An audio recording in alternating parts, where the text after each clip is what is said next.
الحمد لله نحمده ونستعينه ونستغفره ونؤمن به ونتوكل عليه ونعوذ بالله من شرور أنفسنا ومن سيئات أعمالنا من يهده الله فلا مضل له ومن يضلله فلا هادي له ونشهد أن لا إله إلا الله وحده لا شريك له ونشهد أن سيدنا وسندنا ومولانا محمدا عبده ورسوله أما بعد فقد قال الله تبارك وتعالى في القرآن المجيد والفرقان الحميد أعوذ بالله من الشيطان الرجيم بسم الله الرحمن الرحيم إني رأيت 11 كوكبا والشمس والقمر رأيتهم لي ساجدين قال يا بني لا تقصص رؤياك على إخوتك فيكيدوا لك كيدا إن الشيطان للإنسان عدو مبين صدق اللہ العظیم۔ عزیز ساتھیو، اللہ رب العزت کا بڑا احسان ہے کہ اللہ تعالیٰ نے ہمیں جمعہ کا یہ دن عطا کیا اور آج سے سورہ یوسف کے 100 فوائد جو ہیں وہ آج بیان ہوں گے۔ اس کے اندر سے کچھ باتیں 100 فوائد میں سے چند باتیں آج بیان کیا جائے گا، باقی کو باقی جمعوں کے اندر بتایا جائے گا۔ تو سورہ یوسف کا واقعہ تو تمام لوگوں کو معلوم ہے، یوسف علیہ السلام کا جو واقعہ ہے وہ تو تمام حضرات جانتے ہیں، لیکن سورہ یوسف کے اندر جو اسباق ہمیں ملتے ہیں وہ بہت کم لوگ جانتے ہیں۔ تو اس کے اندر کیا کیا باتیں اللہ تعالیٰ نے بتائی ہے، ایک تو واقعہ بتایا ہے، ساتھ ساتھ بہت سارے مسائل بھی اس کے اندر معلوم ہوتے ہیں، لیکن کچھ اسباق ہوتے ہیں، وہ ان اسباق کیا کیا ہیں اس کے اندر سے کچھ باتیں۔ پہلی بات یہ ہے کہ یوسف علیہ السلام کا جو نسب ہے وہ بہترین ہے۔ ابراہیم علیہ السلام کے بیٹے اسحاق علیہ السلام، اسحاق علیہ السلام کے بیٹے یعقوب علیہ السلام، یعقوب علیہ السلام کے بیٹے یوسف علیہ السلام۔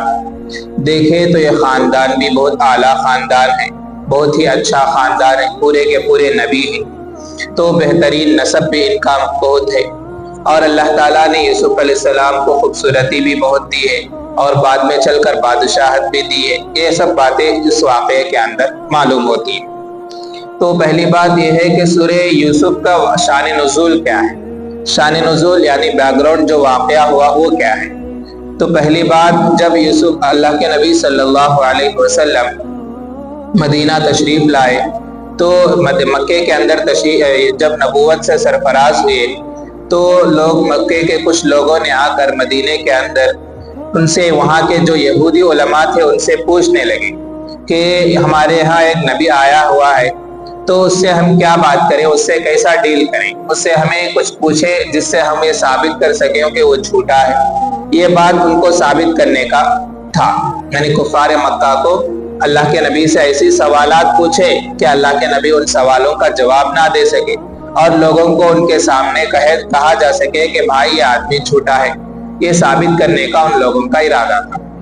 تو آ کر یہودیوں سے انہوں نے سوال کیا تو یہودی جو ہے پہلے بہت افسوس کرنے لگے کہ اللہ کے نبی صلی اللہ علیہ وسلم آل اسماعیل میں سے، ابراہیم علیہ السلام کے 2 بیٹے ہیں، ایک اسماعیل علیہ السلام، دوسرے اسحاق علیہ السلام۔ اسحاق علیہ السلام کے خاندان سے یعقوب علیہ السلام، یوسف علیہ السلام، بہت سارے نبی پیدا ہوئے۔ اسماعیل علیہ السلام کے خاندان سے اللہ کے نبی صلی اللہ علیہ وسلم پیدا ہوئے۔ تو یہ بنی اسرائیل کو کچھ غصہ آیا، کچھ حسد ہوا، کچھ تکلیف ہوئی، تو ان لوگوں نے مکہ والوں سے کہا کہ جا کر آپ ان سے 3 سوالات کرو۔ یہ کیا ہے، ذوالقرنین کون ہے، دوسرا کیا ہے روح کس چیز کا نام ہے، تیسرا کیا ہے یوسف علیہ السلام کے بھائی فلسطین کو چھوڑ کر مصر کیوں گئے۔ یہ 3 سوالات کرو۔ تو اللہ تعالیٰ نے قرآن کے اندر تینوں سوالات کے جوابات دے دیے۔ ذوالقرنین کا واقعہ بھی بتایا، وَيَسْأَلُونَكَ عَنِ ذِي الْقَرْنَيْنِ بول کر 16ویں پارے کے اندر اس کا بھی بتایا۔ 15ویں پارے میں وَيَسْأَلُونَكَ عَنِ الرُّوحِ، روح کس چیز کو کہتے ہیں اس کو بھی بتایا۔ اور اللہ تعالیٰ نے یوسف علیہ السلام کا پورا مفصل واقعہ سورہ یوسف کو اتار کر لوگوں کو بتا دیا۔ तो उस वक्त सूरह यूसुफ को अल्लाह ताला ने उतारा था। तो ये उसका शान नुज़ूल है। तो सूरह यूसुफ के पढ़ने से, और इस तरह क्या है, सूरह यूसुफ के कुछ फजाइल भी हैं और दूसरे सूरतों के भी कुछ फजाइल हैं। क्या है कि सूरह यूसुफ पढ़ने से मौत की सख्ती में उसकी मदद मिलती है, यानी इंसान को जो मौत आती है उस वक्त जो सख्ती होती है, जो इंसान सूरह यूसुफ पढ़ता है तो उसके मौत के सख्ती में उसकी मदद मिलती है। एक फायदा ये है।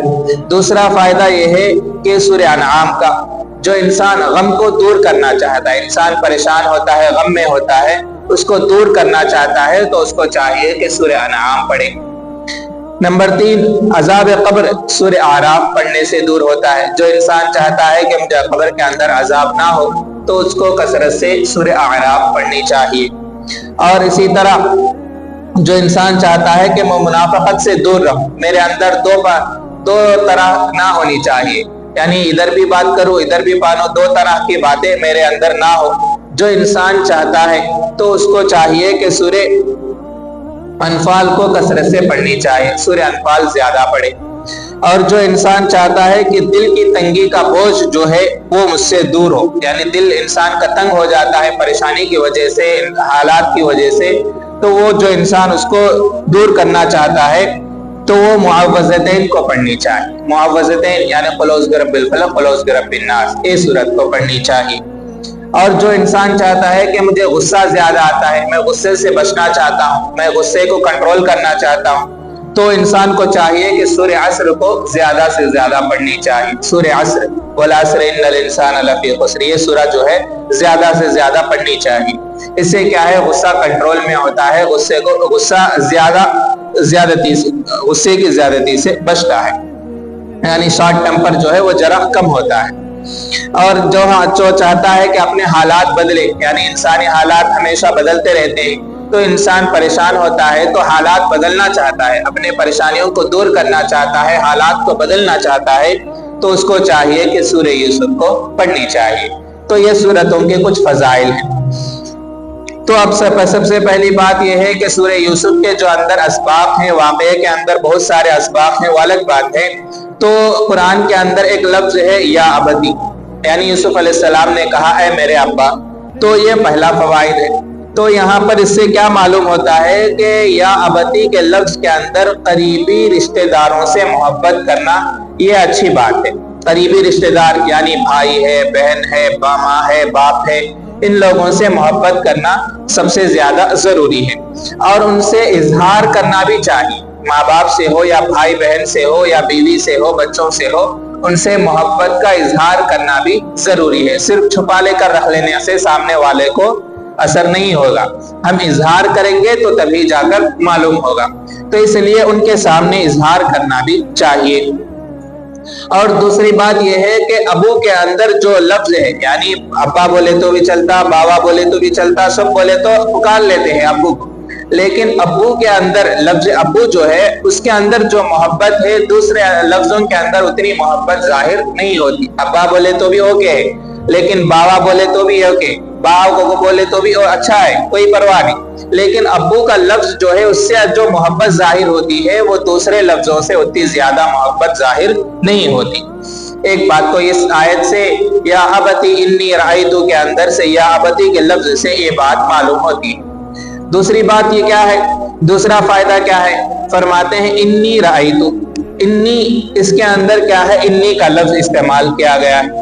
इन्नी के लफ्ज से एक फायदा तो ये है कि 4 किस्म के अल्फाज इंसान को इस्तेमाल नहीं करनी चाहिए। 4 किस्म के क्या है, नंबर 1 मैं का लफ्ज क्या है, जो शैतान ने इस्तेमाल किया कि कहने लगा कि अल्लाह तूने तो मुझे तो आग से पैदा किया और मैं आग से बना हूँ, वो मिट्टी से बना है, मैं बड़ा हूँ। ये शैतान ने मैं का लफ्ज जो है वो शैतान इस्तेमाल किया है। तो इस वजह से मैं का लफ्ज इस्तेमाल करने से इंसान को बचनी चाहिए।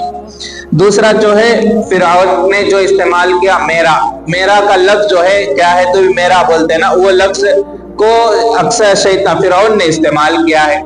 जैसे कुरान के अंदर फिरौन ने कहा कि मेरी बादशाहत देखो, मेरी ममलकत देखो, मेरी हुकूमत देखो, बोलकर अपने लोगों से कहने लगा تو یہ میرا کا لفظ جو ہے فرعون نے استعمال کیا ہے، اس سے بھی انسان کو بچنی چاہیے۔ تیسرا لفظ جو ہے میرے پاس، یعنی سب کچھ میرے پاس ہے، جس کو قارون نے استعمال کیا کہ میرے پاس جو ہے بہت ہی بڑی سلطنت ہے، بہت ہی زیادہ مال ہے، بہت ہی زیادہ سونا ہے، بہت ہی زیادہ خزانہ ہے۔ جو لفظ ہے قارون نے استعمال کیا، ایسے لفظ کو بھی استعمال سے کرنے سے اپنے آپ کو بچنی چاہیے۔ چوتھا لفظ جو ہے ہم کا لفظ استعمال کرنے سے، یعنی ہم سب بھی، ہم، یہ جو لفظ ہے یہ یوسف علیہ السلام کے بھائیوں نے یوسف علیہ السلام کو قتل کرنے کے بہانے سے استعمال کیا۔ ہم دیکھو، ہمارے ابا جو ہے یوسف سے زیادہ محبت کرتے ہیں اور ہم سے محبت نہیں کرتے، اور ہم لوگ ایک گروپ ہیں اور ہم بڑے ہیں، اس طرح ان لوگ کہنے لگے۔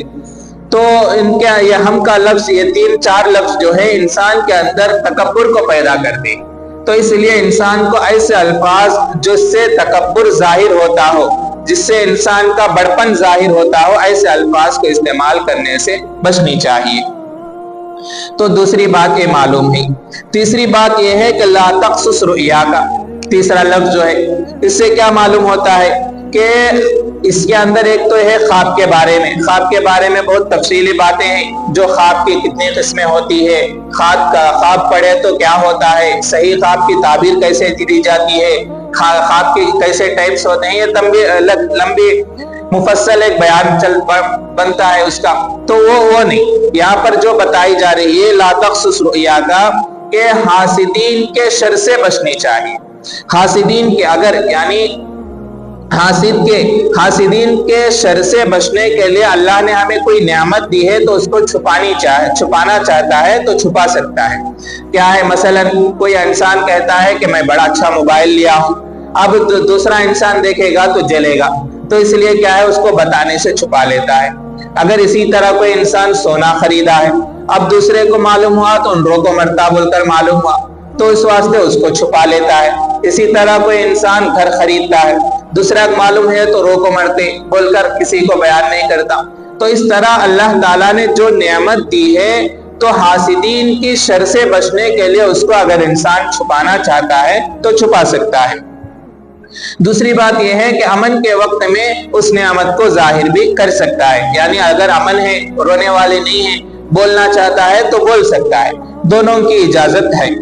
اور اگر فتنے کا ڈر ہے کہ میں اگر بول دیا تو اس سے لڑائی ہو سکتی ہے، پریشانی ہو سکتی ہے، مصیبت اٹھانا پڑتا ہے، رونے والے کو کچھ کرتے بول کر ڈر ہے، تو اس وقت فتنے سے بچنے کے ڈر سے اس نعمت کو چھپایا بھی جا سکتا ہے۔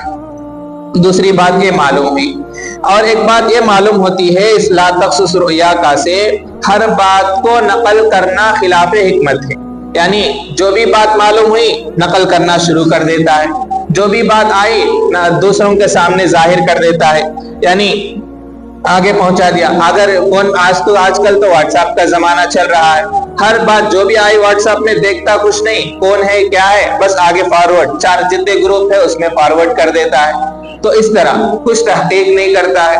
تو فرماتے ہیں کہ ہر بات کو نقل کرنا یہ بھی صحیح عادت، اچھی عادت نہیں ہے۔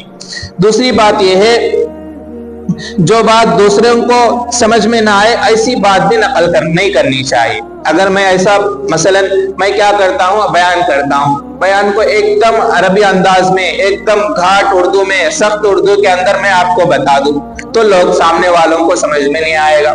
تو ایسے باتوں کو نقل کرنا بھی، جو بات سامنے والے کو سمجھ میں نہیں آتا ہے، جو سامنے والے کے علم سے اوپر ہے، جو سامنے والے کو نہیں معلوم ہوتا ہے، تو ایسے باتوں کو بھی نقل کرنا درست نہیں ہے۔ ایک ہے ہر بات کو جو آیا فارورڈ کر دیا، وہ بات جو آیا جا کر دوسروں کو پہنچا دیا، یہ بات بھی صحیح نہیں ہے۔ دوسری بات یہ ہے کہ جو بات سامنے والے کو سمجھ میں نہیں آتی ہے، وہ بات بھی سامنے والے کو نہ بتانا ہی اچھا ہے۔ تو ایک بات یہ، تیسری بات یہ معلوم ہوئی۔ پانچویں بات یہ ہے کہ حسد سے بچنے کی تاکید ہے۔ انسان کو حسد سے بچنا بہت ہی زیادہ ضروری ہے۔ حسد سے بچنا کیوں ضروری ہے؟ اس سے ایک تو یہ ہے کہ حسد کرنا کبیرہ گناہ ہے۔ حسد کسے کہتے ہیں کہ اگر کسی انسان کو کوئی نعمت ملی ہے، اس کو دیکھ کر ہمیں جو جلن ہوتی ہے، جو پریشانی ہوتی ہے، جو دل کے اندر ایک کیفیت ہوتی ہے، اس کو حسد کہا جاتا ہے۔ तो ऐसा करना ये एक कबीरा गुनाह है। दूसरा, हसद से क्या है, नेकियां बर्बाद होती हैं। अल्लाह के नबी सल्लल्लाहु अलैहि वसल्लम फरमाते हैं कि जो इंसान हसद करता है ऐसे ही अपने नेकियों को बर्बाद करता है, जैसे आग के अंदर जैसे घास को जलाते ही जैसे आग लग जाती है, इसी तरह जब इंसान हसद करता है तो उसकी नेकियों को इसी तरह आग लग जाती है। तो इसलिए इंसान हसद करने से नेकियां भी बर्बाद हो जाती है। दूसरा क्या है, तीसरा नुकसान क्या होता है हसद से, कि इंसान बीमार भी हो जाता है। जो इंसान दिल के अंदर रो को क्या है दूसरों का गम लेता है, उन्हें ऐसा खूब पड़ को जाता है, उन्हें अच्छा बन जाता है, उन्हें ऐसा होता है बोलकर दूसरों के ऊपर जलन जो इंसान रखता है वो जल्दी ही बीमार भी हो जाता है। और जो इंसान हसद से क्या होता है, गम में आता है तो उसे बुढ़ापा भी जल्दी आ जाता है। यानी हसद में क्या होता है, जो इंसान परेशान हो जाता है उनका ही खूब पड़ जाता है, उनका ही अच्छा हो जाता है। उसके बच्चे देखे तो तरक्की करते हैं, मेरे बच्चे देखे तो अभी नीचे जाते हैं, उसके बच्चे देखे तो डेवलप में है, उसके बच्चे देखे तो जॉब आ गया है, ऐसा बोलकर सामने वाले के ऊपर रोता रहता है। तो इंसान क्या है, रोने की वजह से जल्दी बुढ़ा भी हो जाता है। तो हसद का नुकसान ये है। पांचवा नुकसान ये है कि तकसीम खुदाबंदी पर ये राजी नहीं है। हसद जो इंसान करता है वो अल्लाह ताला ने जो निजाम तकसीम कर रखा है, किसी को माल दिया है तो किसी को अकल दिया है, किसी को गरीबी दी है तो किसी को सेहत दी है, किसी को अच्छापन दिया है तो किसी को कुछ इस तरह। तो अल्लाह ताला ने हर एक को दुनिया के अंदर निजाम रखा हुआ है, बांट दिया है सब चीजों को। तो ये तकसीम से अल्लाह ताला की तकसीम पर राजी नहीं है। अल्लाह ताला ने उसके नसीब में जॉब लिख दिया, उसको जॉब आ गया। अल्लाह ताला ने उसके नसीब में अच्छी गाड़ी लिख दी, उसे गाड़ी उसने खरीद लिया। अल्लाह ताला ने उसके नसीब में अच्छा घर लिख दिया तो उसने बना लिया। तो अल्लाह ताला, जो इंसान हसद करता है तो अल्लाह ताला पर उंगली उठाता है कि अल्लाह ताला उसे कहीं दिया, अल्लाह उसे कहीं जॉब दिला दिला, अल्लाह उन्हें इतने बुरे काम करता ना, कहीं अल्लाह ताला उसे उतना अच्छा बेटा दे डाला, उतना अच्छा वो दे दिया, ऐसे। तो अल्लाह के तकसीम पर राजी नहीं है। तो जो इंसान हसद करता है तो अल्लाह के तकसीम पर वो उंगली उठाने वाला बन जाता है। तो ये सबसे बड़ा नुकसान होता है। तो इसलिए हसद क्या है, कबीरा गुनाहों के अंदर शुमार होता है। तो इसलिए इंसान को हसद से बचनी चाहिए। एक सबक ये भी मिलता है। छठा सबक हमें ये मिलता है कि बात हमेशा समझकर करनी चाहिए। बात हमेशा क्या है, समझकर करनी चाहिए। जो बात जुबान से निकलती है वो उसको सही माने में समझकर बोलने की कोशिश करनी चाहिए। जो मुंह में आया, हर बात जो दिमाग में आता है वो बोलने की नहीं होती है। जो भी जुबान में आया बोल डाले, ऐसा नहीं। बाज मर्तबा क्या है, सामने वाला को आधी बात मालूम होती है, वो आधी बात समझ में नहीं आया, मुंह से जो दिमाग के अंदर उल्टे सीधे ख्यालात आते हैं, उल्टे सीधे बातें आते हैं, सब पे सामने वाले के ऊपर डालने के नहीं होते। तो बात समझकर करनी चाहिए। दूसरा क्या है, माँ बाप अपने बच्चों को बात समझाकर करनी चाहिए। माँ बाप जो है अपने बच्चों को बात जो समझाते हैं तो हर एक बात में उन पर गुस्सा करना, हर एक बात पर उनको डांट डपट करना, ये भी सही तरीका नहीं है। जैसे कि यूसुफ अलैहिस्सलाम ने कहा कि अल्लाह, ऐ मेरे अब्बू, मैंने ख्वाब के अंदर सितारे देखे हैं, एक सूरज एक चांद को देखा है जो मुझे सजदा करते हैं। तो याकूब अलैहिस्सलाम ने उनको समझाया कि बेटा, कि आप ये ख्वाब को अपने भाइयों पर जाहिर ना कर। अगर इनको समझाया, क्योंकि शैतान धोखा दे सकता है, वो धोखे में आ सकते हैं, लिहाजा उनसे ख्वाब को बयान ना कर। याकूब अलैहिस्सलाम ने अपने बेटे यूसुफ अलैहिस्सलाम को समझाया था।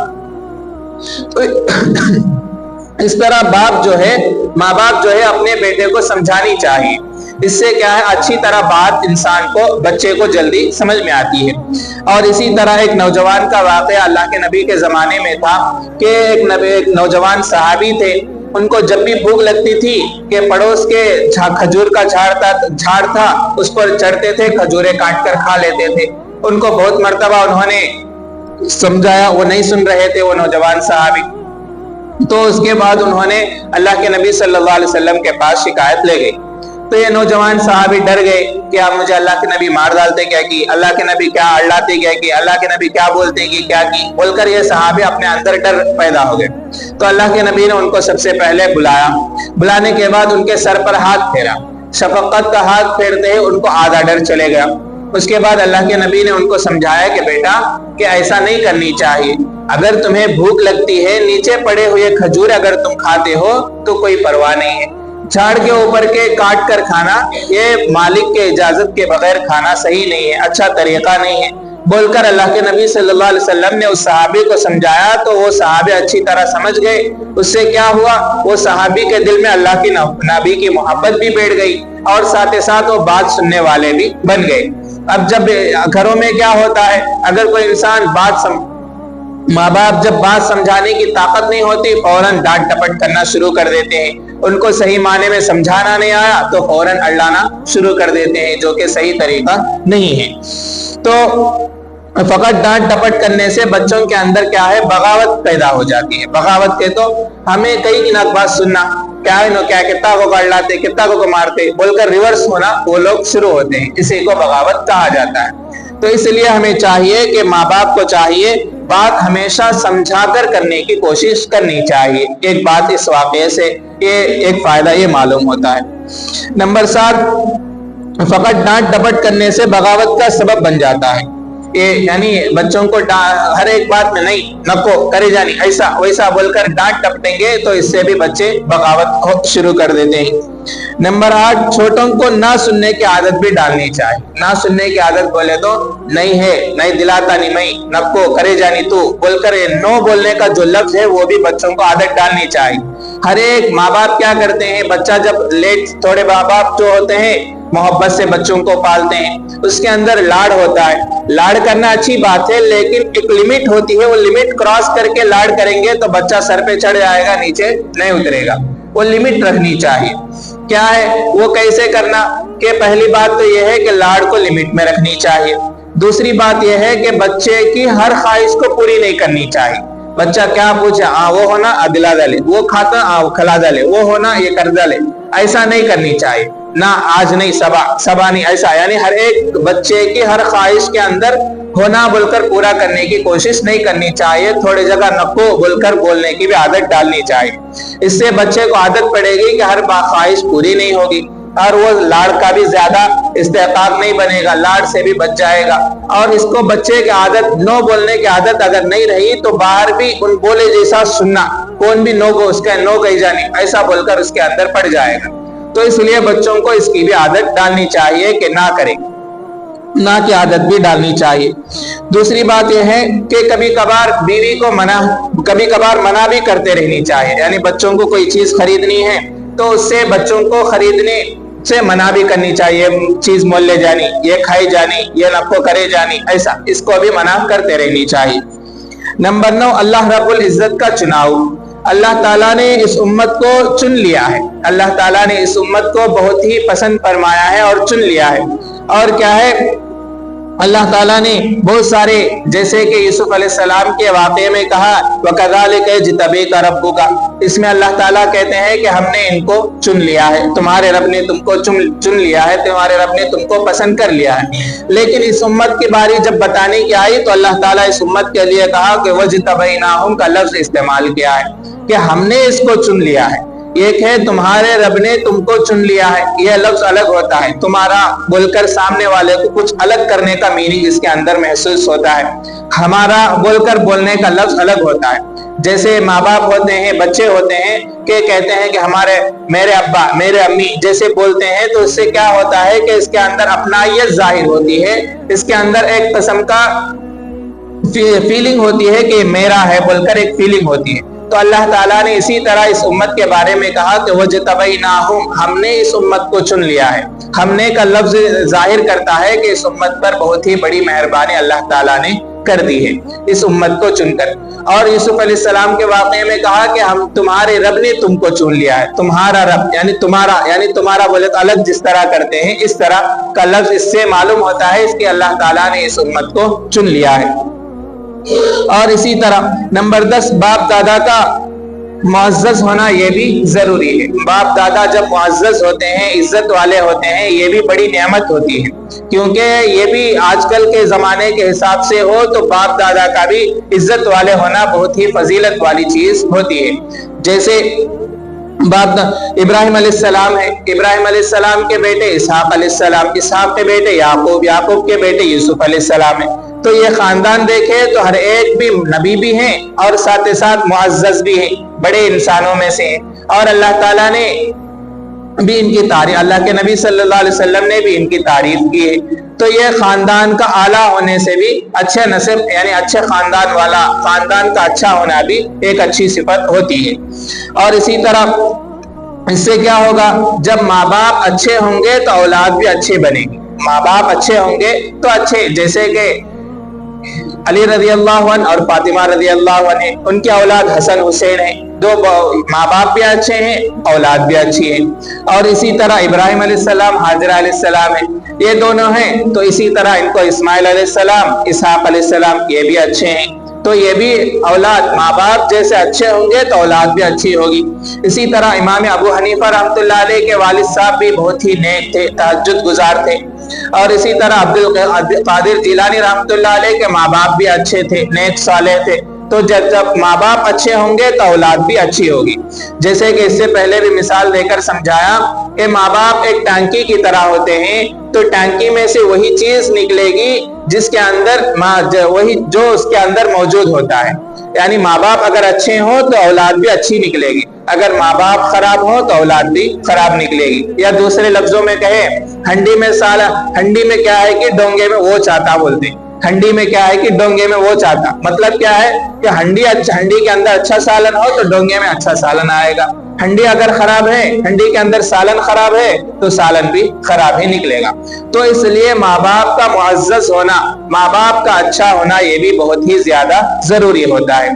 तो ये इस वाक़े के अंदर हमें इतनी सब बातें हमें अल्लाह के नबी उलमा ने हमें बताए हैं। तो ये 10 बातें हैं, और भी 90 फायदे हैं जो यूसुफ अलैहिस्सलाम के वाक़े से हमें महसूस होती है। तो इसमें से कुछ फायदे हमने आज आपको बताए हैं। तो इन बातों को अमल करना, इन बातों को जानकर अमल करना, इन बातों को एहसास करना, ये भी बहुत ही ज्यादा जरूरी है। तो तमाम बातें क्या है, एक मरतबा फिर दोहरा देता हूँ। एक ये है कि याबती से मत ये बात मालूम होती है कि अपने माँ बाप से, अपने रिश्तेदारों से मोहब्बत का इजहार करना ये भी जरूरी है। कि माँ बाप से कहते हैं, जैसे आजकल के बच्चे अपने माँ बाप से कहते हैं आई लव यू बोलकर, तो ये करना मोहब्बत का इजहार होता है। तो ये इजहार करना जायज है, दुरुस्त है। तो ये माँ बाप को अपने रिश्तेदारों का मोहब्बत का इजहार करना एक जरूरी है, एक फायदा है। दूसरा यह है कि 4 किस्म के अल्फाज इस्तेमाल करने से बचनी चाहिए। नंबर 1 मैं, नंबर 2 मेरा, नंबर 3 मेरे पास, नंबर 4 हम। ऐसे इस किस्म के अल्फाज जिससे तकब्बुर जाहिर होती हो, ऐसे अल्फाज को इस्तेमाल नहीं करनी चाहिए। तीसरा फायदा यह है कि ला तख्सुस रुया का, इससे हमें मालूम होता है कि हासिदीन के शर से बचने के लिए नियामत को छुपाना भी जायज है। जैसे कि इससे पहले तफसील से बताया कि रोने वाले हो तो उनसे बचने के वास्ते अल्लाह ने हमें कोई नियामत दी है, चाहे बच्चा हो, घर हो, कार हो, गाड़ी हो, मोबाइल हो, सुनना हो, तो इन तमाम चीजों को छुपाया जा सकता है कि रोने वाले ज्यादा है, इस वास्ते छुपाना उन्हें ये एक फायदा ये मालूम है। चौथा कि हर बात को नकल करना भी खिलाफ हिकमत है, यानी जो भी मालूम हुआ सामने को फॉरवर्ड करना ये भी सही तरीका नहीं है। नंबर 5 हसद से बचनी चाहिए, दूसरों को यानी हसद करना कबीरा गुनाह है, इस वजह से हसद से बचनी चाहिए। नंबर 6 बात हमेशा समझाकर करनी चाहिए, माँ बाप अपने बच्चों को बात समझाकर करे।